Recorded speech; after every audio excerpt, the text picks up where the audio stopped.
Get ready, art lovers and curious minds, for a journey that will shatter the sugar-coated image many hold of one of painting's greatest geniuses. We are about to dive into the murky and, at times, icy waters that flow beneath the luminous surface of Claude Monet's works. Yes, that Monet of flowery gardens, ethereal water lilies, of light dancing on water. But before we lift the diaphanous veil that conceals the lesser-known facets of this master, I earnestly ask you, subscribe now to the Creative Pulse channel. Hit that notification bell, give us that thumbs up that fuels us, and most importantly, share this video with everyone you know. Spread the word, because what we are about to reveal here deserves to be known, debated, and perhaps even cause a certain productive discomfort. Because art, my dears, is not just aesthetic delight. It is also intellectual provocation, a confrontation with the complex and often contradictory human nature, including that of its most revered creators. Be prepared, for what follows is not a gentle pat, but an invitation to reflect. Today, the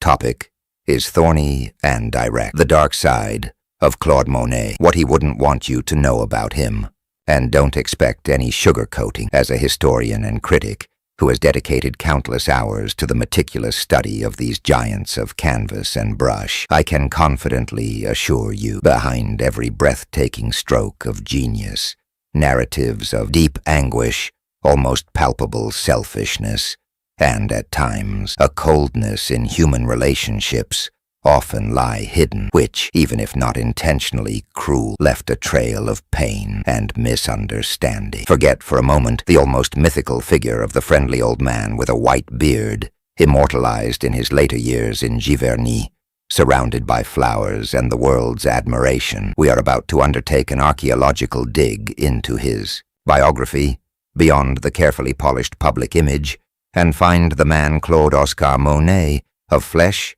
blood, and many contradictions, with his undeniable artistic virtues, but also with his inner demons and character flaws which, believe me, were neither few nor insignificant. The aim here is by no means to diminish the grandeur of his work, which remains untouchable. On the contrary, it is to humanize him, to understand him in his totality, understanding that genius often flourishes in arid, thorny grounds, and that suffering, inadequacies, and internal contradictions can, paradoxically, serve as fertilizer for overwhelming and transformative creativity. Monet, from his earliest youth, revealed an obstinacy and an iron determination that often bordered on intransigent stubbornness. His father, Adolphe Monet, a merchant with his feet firmly planted in material reality, wished for his son to follow the family business, ensuring a secure and respectable future. However, young Claude, with a conviction that surprised and irritated,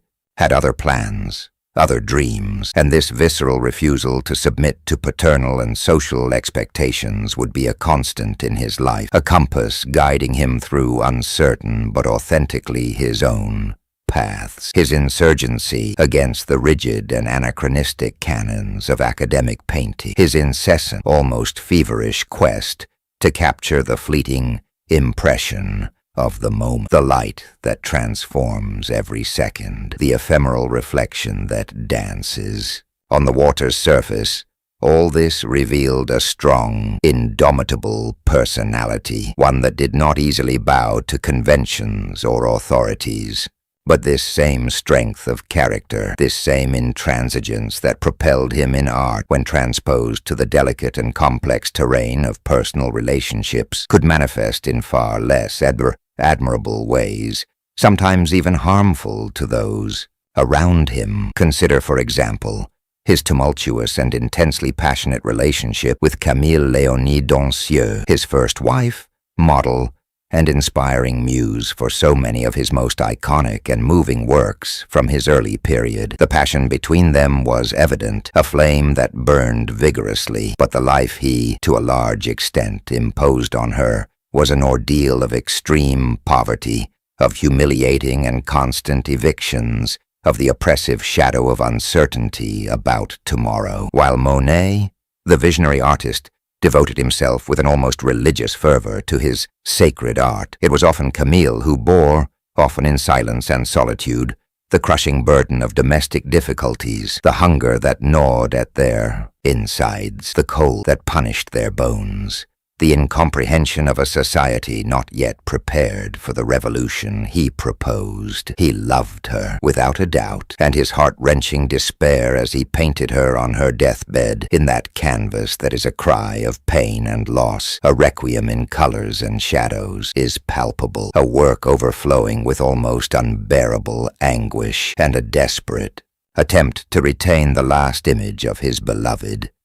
However, the raw truth, stripped of any idealizing romanticism, is that even during Camille's final agony, Monet already maintained an intimate and complex bond with Alice Hochedet, the wife of his then patron and friend, the collector Ernest Hochedet, a situation, to say the least, ethically slippery, a tangle of loyalties, desires, and needs that defies any simplistic and hasty moral judgment. After Camille's death in September 1879, Monet, along with his two young sons, Jean and Michel, began living under the same roof as Alice and her 6 children, in a sort of unorthodox and certainly tense family arrangement in Véteuil, while Ernest Hochedet, financially ruined and increasingly an absent, ghostly figure, hovered over them. Like a specter from a complicated past, Monet, completely absorbed by his titanic art, by his growing ambitions, and by the daily struggle for survival, delegated to Alice with apparent naturalness and without much questioning the Herculean and thankless task of managing that numerous brood and the household finances, which were a perennial source of worry, conflict, and deprivation. He was, unquestionably, a man of overwhelming passions, but all this intensity seemed, at many crucial moments, to concentrate almost exclusively on his own artistic journey, on his quest for the perfect light, leaving a considerable vacuum, an exiguous and insufficient space for the pressing needs, both material and affective, of those who orbited his incandescent and, at times, inadvertently consuming existence. The care of the children, their education, childhood illnesses, all fell on the shoulders of Camille, and later, Alice, while the genius isolated himself to paint. Poverty and debt were persistent shadows, almost inseparable companions that followed.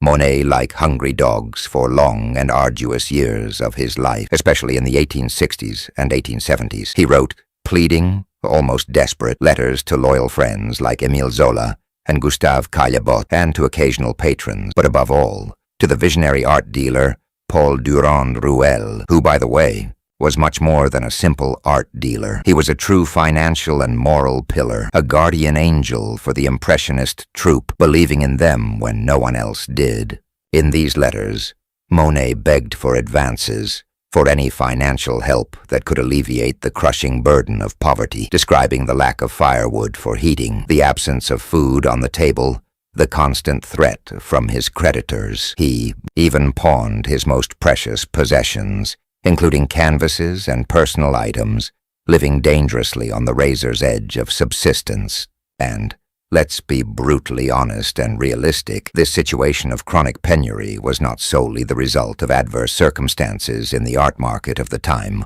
or the notorious initial incomprehension of the public and established critics regarding his revolutionary painting. Monet, the man, possessed an undeniable appreciation for the pleasures of the good life, a refined taste for wines, food, and a certain comfort even when his pockets were desperately empty and his debts were piling up. When some money by chance fell into his hand, the fruit of a sporadic sale or a friend's generosity, he did not hesitate to spend it, sometimes with a recklessness bordering on irresponsibility, to the silent despair of his family. This financial roller coaster, this endemic instability, generated colossal stress, a palpable and constant tension within his family, hitting the fragile Camille hard first, and later, the resilient Alice. He was perfectly capable of abandoning promising projects or canceling already planned painting trips. if the weather or light conditions did not seem absolutely ideal to him, even if such a decision meant further aggravating the financial difficulties faced by his loved ones.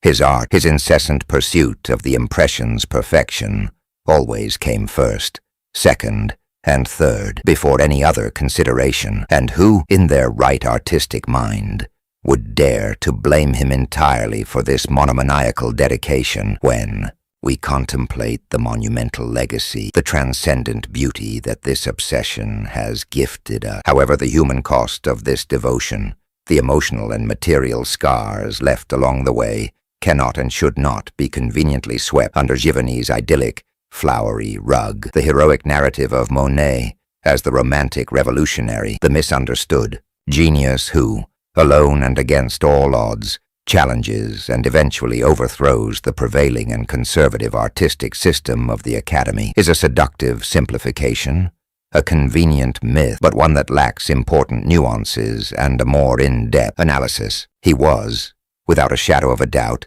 a radical innovator, a true watershed in the history of Western painting, but he was also a man profoundly aware of his professional trajectory and the intrinsic and also commercial value of his artistic production. He knew, and how he knew, how to negotiate the terms of his contracts with dealers, understood the growing importance of promoting himself, of building his public image, and when fame and financial recognition finally knocked on his door, after decades of struggle, he knew how to manage his career and his assets with remarkable, almost businesslike astuteness, something uncommon for artists of his time. Make no mistake about the image of the ethereal dreamer. He was no naive soul, lost in bucolic reveries amidst his idyllic landscapes and carefully planned gardens. He was, above all, a focused professional, determined to achieve the critical recognition and financial stability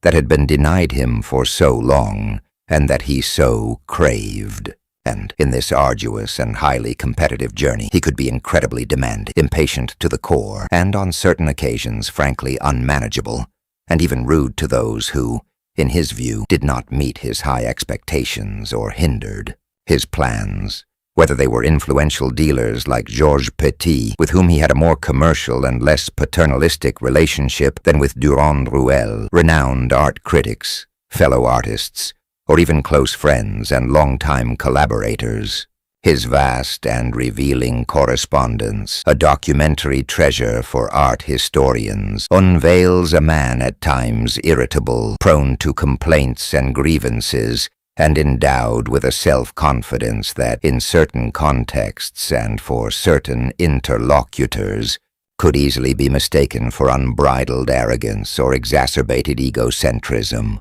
But this same unwavering faith in himself, this profound conviction in his own talent and artistic vision, was, most likely, the essential fuel that propelled him forward to persevere, despite fierce and often unfair criticism, painful rejections at the salons, and the numerous personal and professional setbacks life imposed on him throughout his long journey. And here, dear listeners of Creative Pulse, we touch a raw nerve, a sensitive point that is perhaps the most delicate and controversial of all, and which Claude Monet himself, with all certainty, would have preferred to keep veiled, hidden, concealed beneath the dense and fragrant morning mists of his beloved and iconic water garden in Giverny. His notoriously explosive, volatile, and unpredictable temperament, detailed and consistent accounts from contemporaries, including close friends like Georges Clemenceau, family members like his stepdaughter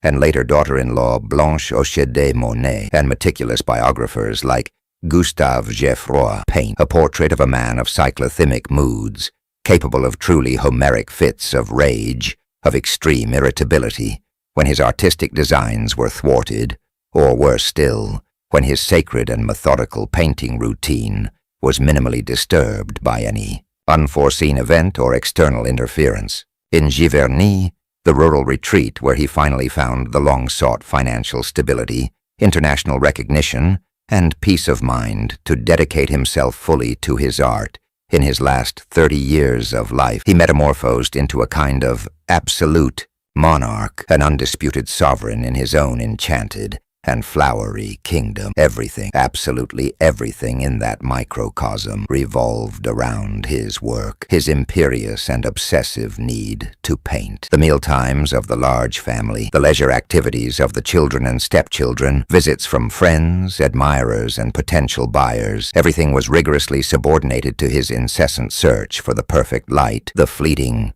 atmospheric effect, the exact brushstroke that would translate his instantaneous perception of nature. His stepchildren and children, silent and often intimidated witnesses of this regime of total artistic dedication, learned from an early age the subtle art of tiptoeing, speaking in whispers, avoiding any noise or sudden movement that might risk awakening the proverbial wrath of the master in his creative process. This monastic, almost priestly dedication to art is, on one hand, profoundly admirable and inspiring. But imagine just for a moment the constant pressure, the atmosphere of tension, the daily and silent renunciation that this environment imposed on those who shared his daily life, on those who lived in the imposing and demanding shadow of the giant. It is at this very point in our investigation that an almost unbearable tension emerges, a paradox that defines the trajectory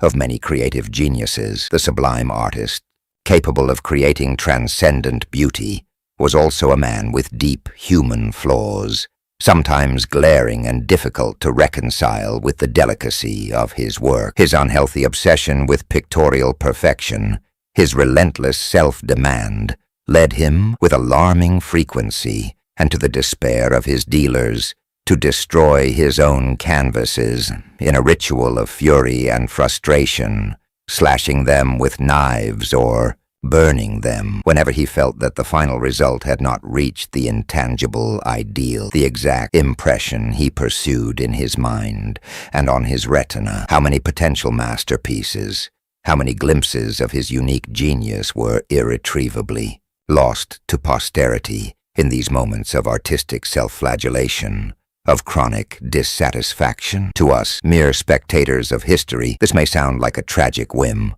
an incomprehensible waste of talent and effort. But for him, for Monet, it was a constant, internal battle, a private and painful war waged with paints, brushes, and mutable nature. And this incessant struggle, this perennial dissatisfaction that consumed him from within, was, in fact, an intrinsic and inseparable part of his complex creative process. He never settled for the easy, the superficially pleasant, the merely beautiful or decorative. He sought something deeper, an essential and ephemeral truth contained in light and color, an essence that slipped through his fingers like water, like time. And this frantic, almost desperate quest, my dear friends of art, comes at a very high price, a considerable emotional and psychological cost, a price that often is paid not only by the visionary artist in his creative solitude, but also, and perhaps even more painfully and silently, by those who share his life, his anxieties,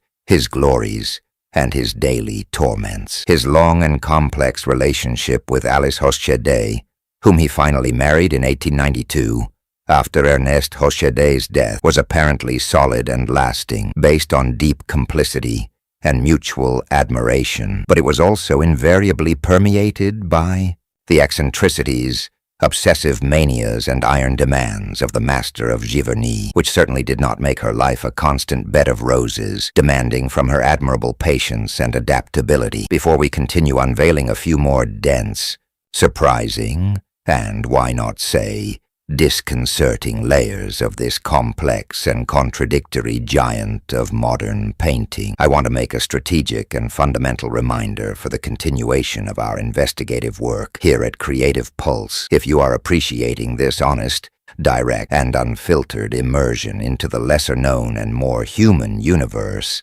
of Claude Monet, if this approach that does not fear confronting uncomfortable truths and paradoxes attracts and incites you to think, please do not forget to subscribe to our channel, to leave that like that gives us strength and recognition, and to share this video with your contacts, friends, and family. Our primary goal is for more and more people to have access to this multifaceted, critical, and demystifying vision of art history, a vision that transcends superficial textbooks, romanticized biographies, and cliches repeated ad nauseum. Your active participation, your engagement, is absolutely crucial for us to continue producing relevant, in-depth, original, and provocative content like the one you are currently watching. Think about it. By knowing the real man behind the idealized myth, with his lights and his many shadows, our appreciation for his immortal work becomes even richer, more nuanced,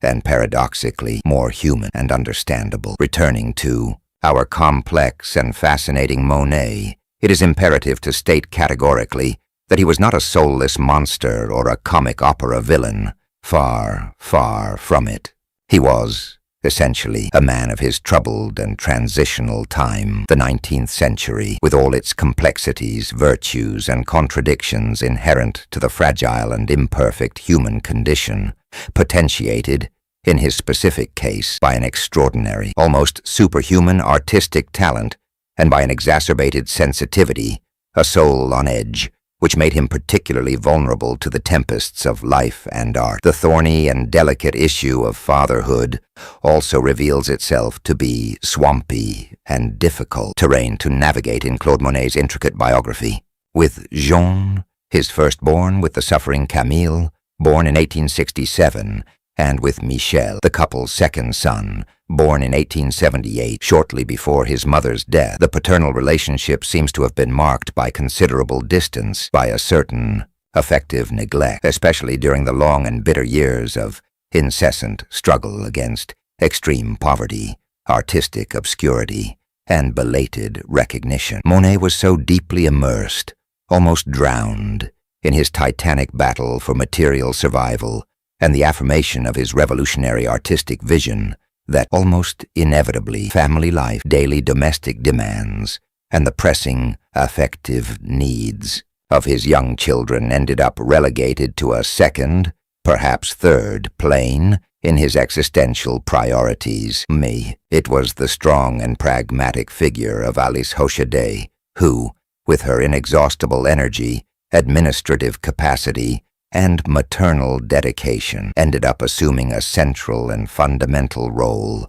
not only in the upbringing and education of her own 6 children from her marriage to Ernest, but also in that of Monet's 2 motherless boys, filling, as much as possible, an effective and practical vacuum left by the father absorbed in his art and his own demons. And even when the financial tide finally turned in his favor from the 1890s onwards, bringing prosperity, material security, and international recognition, Monet's absolute priority, the center of his universe, continued to be his meticulously cared-for garden transformed into a living work of art in Giverny, and his endless canvases, his incessant pursuit of light. Is there a certain intrinsic selfishness, an almost pathological need for isolation and self-absorption inherent to the creative genius, a vital urgency to protect oneself from worldly demands, from the trivialities of everyday life, from external interruptions, in order to be able to give full and unrestricted vent to one's overwhelming creative force? It is an uncomfortable,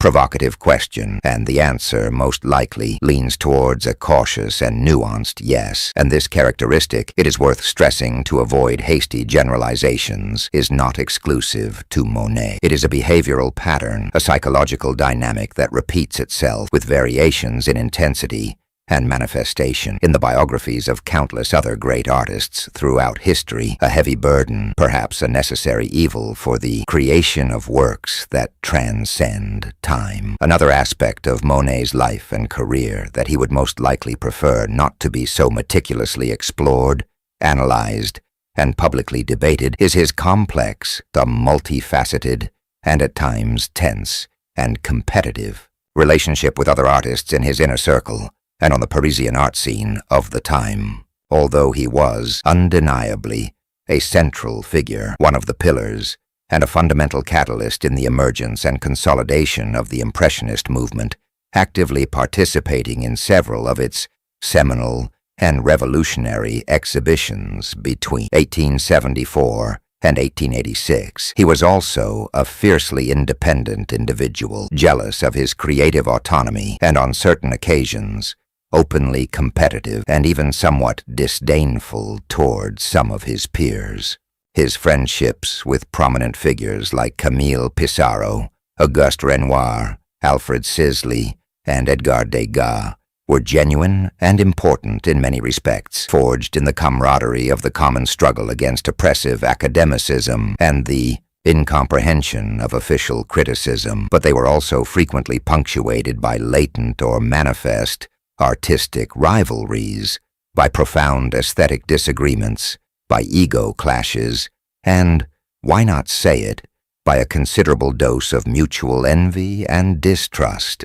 Monet possessed a crystal-clear, personal, and uncompromising vision of his own artistic path, and did not hesitate for a moment to distance himself from the group, to pursue a solo career, to seek his own channels for exhibition and sale when he felt that his personal objectives and artistic ambitions no longer aligned with the collective ideals or strategies of the group. His strategic decision from the mid-1880s to exhibit individually with powerful dealers like Georges Petit, actively seeking the recognition and consecration of the official Paris Salon, the very same salon he had so criticized and fought in. His rebellious and iconoclastic youth, and of the burgeoning bourgeois art market, was interpreted by some of his former Impressionist comrades-in-arms, like Pissarro, as a kind of betrayal, an abandonment of the original, cooperative and challenging principles of the movement. But for Monet, this was a matter of pure pragmatism,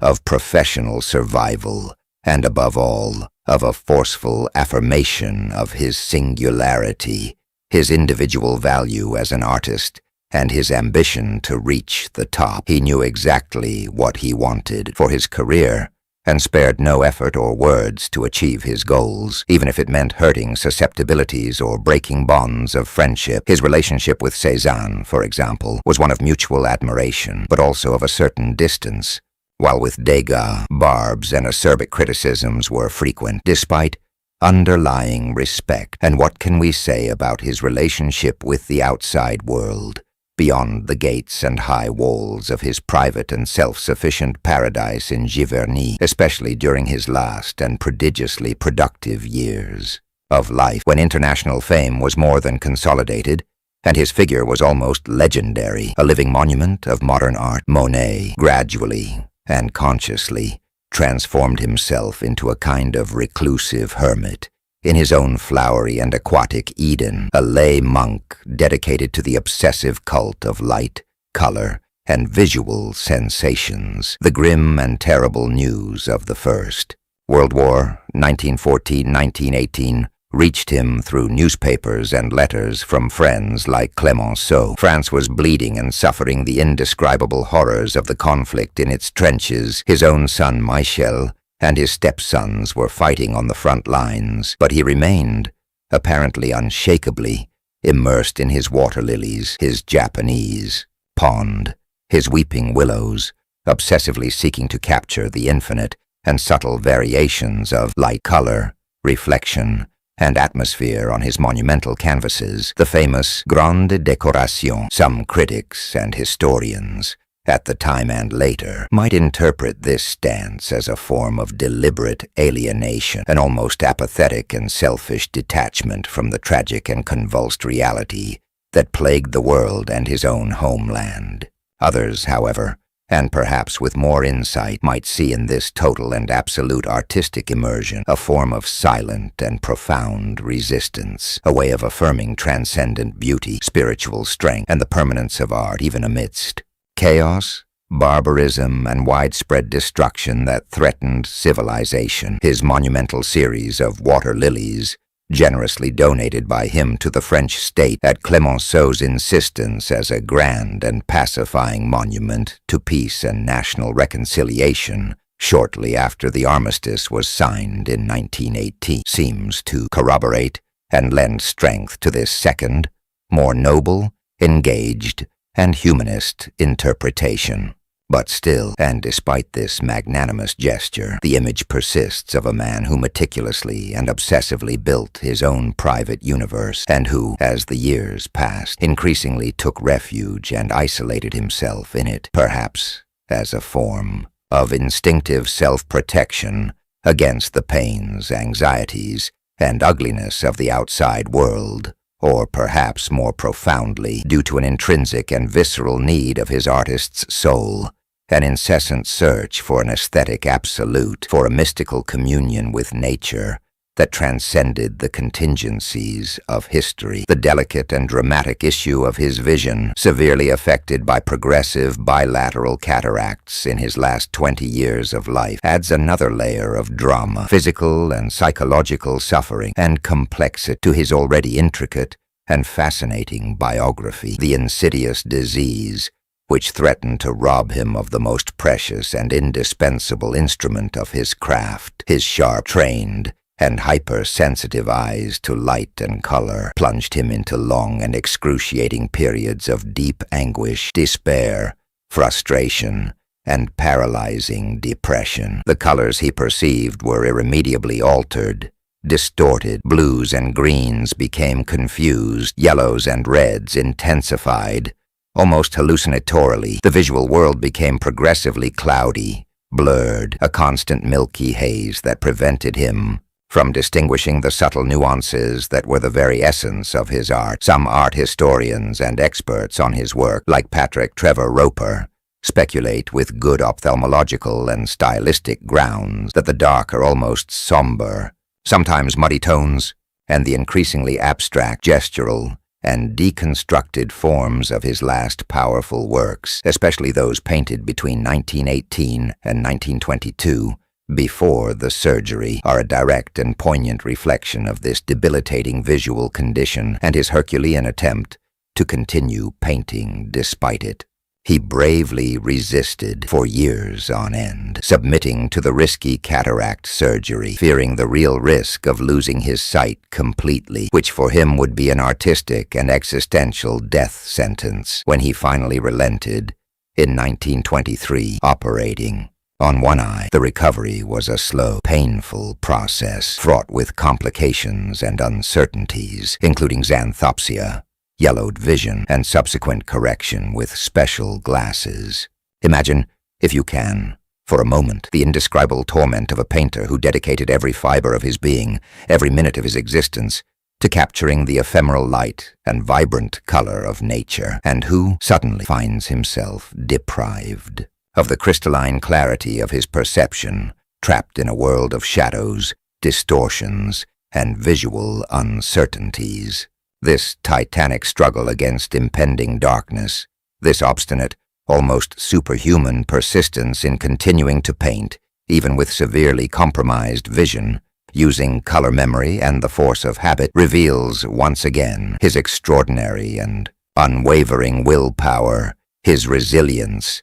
and his almost fanatical, religious devotion to his art, which was, for him, more vital than the very air he breathed. Here, at this point in our exploration, we reach a moment of suspense, of expectation, a pause for reflection before any attempt at a final verdict, if such a thing exists or is desirable in the analysis of such a monumental and multifaceted figure. After all this raw exposure, this sometimes merciless but necessary dissection, what effectively remains of the imposing figure of Claude Monet, an unquestionable artistic genius but marred by his all-too-human flaws, an ordinary man in his personal virtues and vices, but graced with an uncommon, almost divine, artistic talent that redeems him from his imperfection. The truth, as almost always happens when we deal with the complexity of human experience, is much richer, more nuanced and paradoxical, and lies somewhere elusive between these simplifying extremes.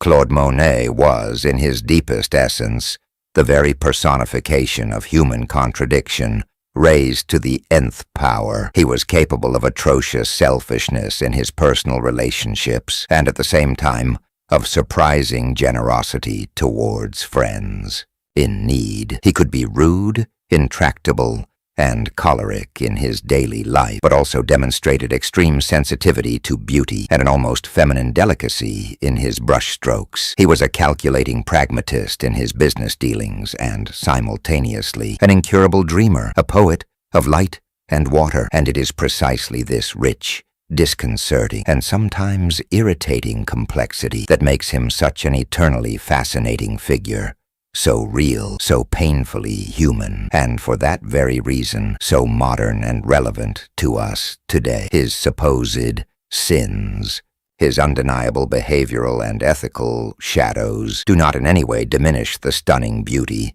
the transcendent power, and the revolutionary impact of his immortal canvases. On the contrary, these lesser-known and less flattering facets remind us forcefully and liberatingly that the most sublime art, the art that truly touches the soul and transforms our perception of the world, can, and often does, spring from the most troubled, dark, and imperfect depths of the human spirit, that the serene, ethereal, and almost mystical water lilies we so admire in his most famous paintings floated in the concrete reality of Giverny on waters that were not always limpid, tranquil, or pure, but that also reflected the inner storms of their creator. Knowing Monet, the man, with all his glaring imperfections and discreet virtues, with his miseries and his grandeurs, allows us to appreciate his vast and luminous work with a more mature, more critical, more informed,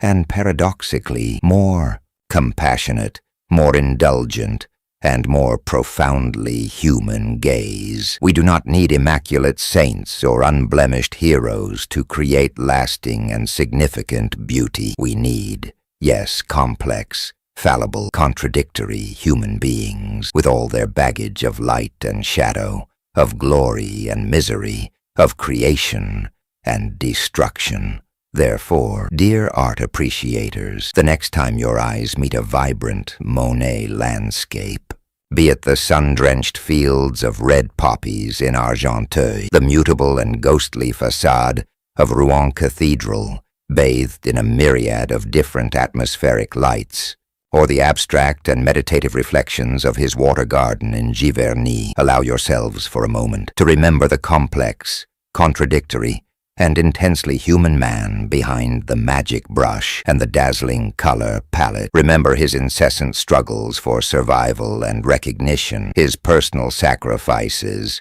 and, crucially, the often invisible and unrecognized sacrifices that he, by action or omission, imposed on those who loved him and accompanied him on his journey, his overwhelming passions that consumed him entirely, his existential and artistic anxieties that haunted him until the end of his life. Remember that that divine light, that palpable atmosphere he so masterfully knew how to capture and eternalize on his canvases, was perhaps, ultimately, a desperate, urgent, and cathartic way of exorcising his own inner darkness, his particular demons, his chronic dissatisfactions, and by making this deep and honest connection between the man and the work, between biography and art, you will by no means be desecrating his sacred memory or diminishing his immeasurable artistic legacy. On the contrary, you will be exponentially enriching your own aesthetic experience,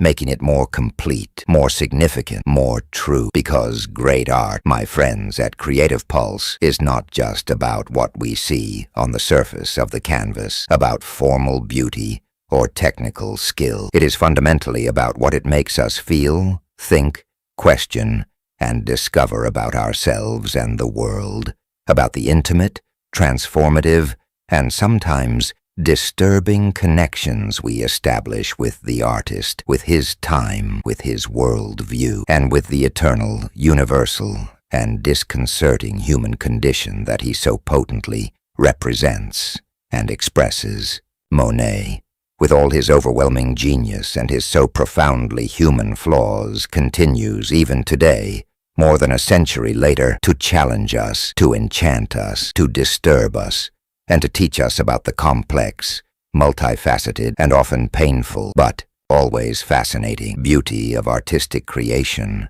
and of imperfect life itself. I sincerely hope that this immersive, critical, and uncompromising journey through the less illuminated, and perhaps for that very reason more intriguing and revealing, side of Claude Monet has been as stimulating and thought-provoking for you as it is for me, as a historian and critic, to constantly revisit and reinterpret these neglected or softened aspects of the life of an artist whom, despite everything, or perhaps precisely because of all this, I so admire and study. And before we say goodbye for today, I want to reinforce with renewed enthusiasm and conviction the invitation I made to you at the beginning of our conversation. If you are not yet part of our growing community of critically thinking art lovers, subscribe now to the Creative Pulse channel. We have many other deep dives like this programmed and already available, exploring the behind-the-scenes, the controversies, the geniuses, and the humanities of the life and work of the great masters of art history, always with an investigative, honest, passionate, and, I dare say, courageous and independent eye. Leave your valuable, like if this content resonated with you in any way, if it made you think or feel something new. Generously share this video with your friends, family, colleagues, and all those who seek a deeper, more nuanced, and demystified understanding of art and its creators. And of course, don't forget to check out our other videos already available on the channel, as there is a vast universe of fascinating stories, provocative analyses, stimulating debates, and surprising discoveries waiting to be unveiled here at Creative Pulse. Thank you very much for your precious attention, for your company on this journey, and until next time, and may art, in all its multiple and complex manifestations, continue to provoke us intellectually, transform us emotionally, and enlighten us spiritually, even and especially when it bravely confronts us with its own inevitable shadows and contradictions.